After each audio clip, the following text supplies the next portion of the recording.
اینا اومدیم به دیدار فرزندامون لیلین آباد. جای خدمتاشون دیدیم، جای آشخانه هاشون دیدیم.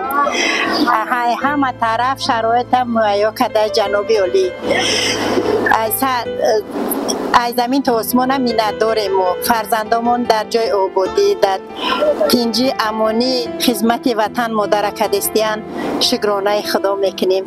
رحمت به رئیس ولایت، بعد ریاست جوانان که تشکیل کردن که ما را به همین طرفی دستگیری کردن، ما را آوردن به همیجا. گونه دیگه مادرها دا میگیم که فرزندا را روی کنن برای خدمت کنن، سرکشی نکنن.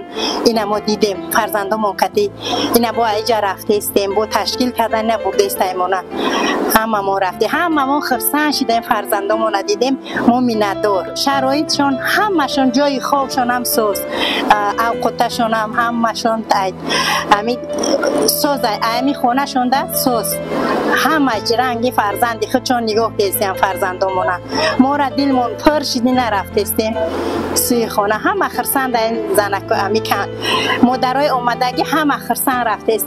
بچم همیش شوکتیم استاد شگر همه طرفه گفت اوچه همی خدمتم سوزه، همیجا سوزه. گفت میرم با کتیم اومد ایجا ایقانچی گفت چه گفت با جام میرم همونجا نغزه گفتک همه جا خدمت بیوده. گفتم بچه ها میگریزن، گفت همیجا سوزه و چه گفت. بعد دیگر مادرها گفتنی همی را دارم که فرزنداشونه روی کنن به صف ارمیه خدمت وطن مادر ادا کنن، سوزه خدمت سرکشی نکنن، خدمت سوزه همه طرفه.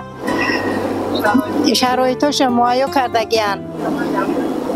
دنیا تنجی امانی سری شکرانه استقلالیت میکنیم، شکرانه جنوبی عالی میکنیم که این خیل دنیا را تنجی کرد، امانی کرد، سری کرد، پری کرد. هزاران بار شکر.